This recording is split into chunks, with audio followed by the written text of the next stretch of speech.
All right, this is our third and final video just to give you guys a brief crash course of what it's going to be like at Kids Fest. We're just so glad you guys are serving. Thank you for giving up time in your summer to love these kids and to help carry on the mission of Kids Fest. So our last video, we want to talk about what to do in case of emergency. So the first one is, could be an emergency, could not be an emergency, but just what happens if a camper comes to you and has a problem, or if you see a camper and has a problem. The biggest thing to do in that instance is find their leader. All of our campers, boys and girls, are going to have some sort of headband or bandana that's going to hat that's going to represent what team they are on. So if you look for the leader that has that matching thing, when we train the leaders, there should be a leader within. If they're in the top parking lot doing free choice stuff, there should be one of their leaders up there. If they're in the bottom lot, there should be one of their leaders down there. So look for the leader that has matching either bandana or headband to them.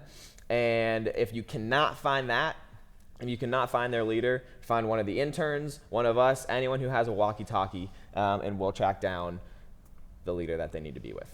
Sometimes campers get so excited about all the activities that they tend to go exploring on their own.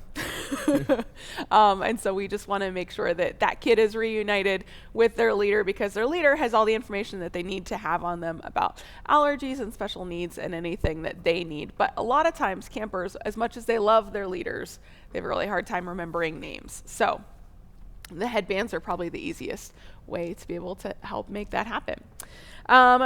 Second thing is, if you see a camper and they need to go to the nurse for some reason, normally they'll be asking their leader for that. But if on the off chance they come to you first instead, or you see something happen, or you are the first responder to a situation, take them, but talk to their leader, make sure their leader knows, because otherwise their leader might think that their camper has wandered off or something like that. And so communicate with the leader. Normally the leader will be the one to take the camper to the nurse, but they might ask for some help.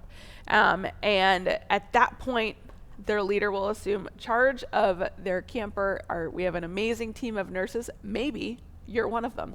We have an amazing team of nurses that'll help them out. And so really just get the camper to where they need to be and make sure that their leader knows where they're at. Awesome. So the next thing we want to talk to you about, and the final thing we want to talk to you about, is our horn blasts. And so horn blasts, air horn blasts, are a really important form of communication at Kids Fest, just because since we have so many people in such a large space, communicating with horn blasts is really efficient to get the message we need to across. Mm-hmm. So the first type of horn blast is just a short blast. And this one will happen a lot, because this is our just normal, everything is okay horn blast. These will happen 5 minutes before the end of every activity period, and will signify that, okay, it's time to start getting wrapped up and get the campers ready to move on to the next place they're supposed to be. So you'll hear a lot of just short little horn blasts, and all that means is there are 5 minutes left in that activity period. And then there will be another one right at the end of the activity period to say, like, hey, all right, move time to to go. the next one. Time to move. The second kind of horn blast you'll hear is very long. 30 whole seconds. That's a long time. It's a really long time. It doesn't sound like a long time, but it'll feel like, wow, that horn blast is really going on. And that is what we use to indicate that we have a camper who has become misplaced from their group, and their group is looking for them. So your job in this instance is to really help. Campers could sometimes get a little anxious about this because it's a new noise, they don't know what's happening, and people look worried.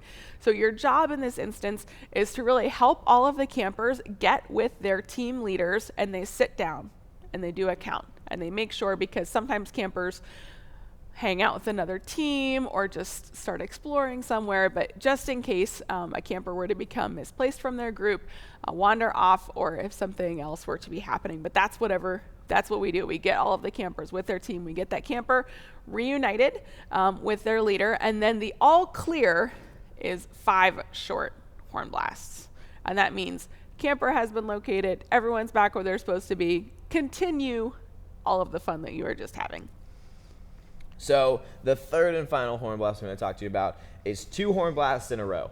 2 horn blasts in a row will signal that we are moving into our rainy day programming, because sometimes the weather just doesn't cooperate with us. Welcome to Pittsburgh. Welcome to the town. We have to bring all of the fun inside, because we just can't be outside with what the weather is like.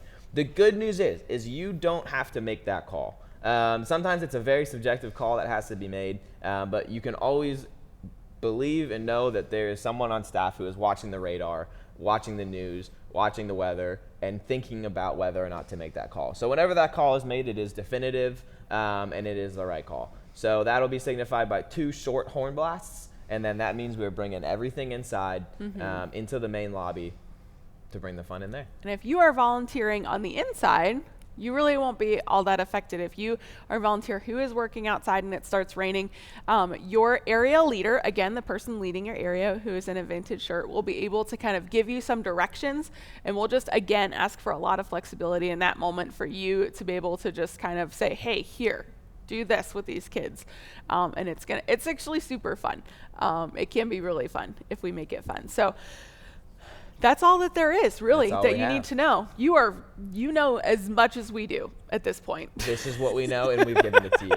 That's all we got. But really, thank you so much for your willingness to serve, your willingness to take part in this ministry, because we couldn't do it without you guys. And so you are so valuable and so appreciated here.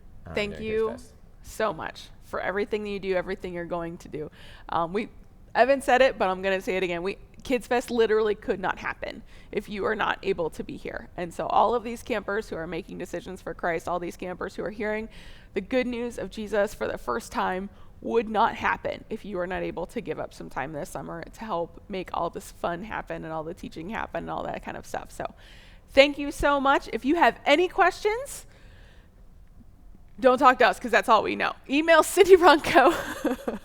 Email Cindy Runco, give her a call, or reach out to your area leader if you know them, or just show up and we'll figure it out when you get here. Figure it out. Thank you guys so much. Thanks.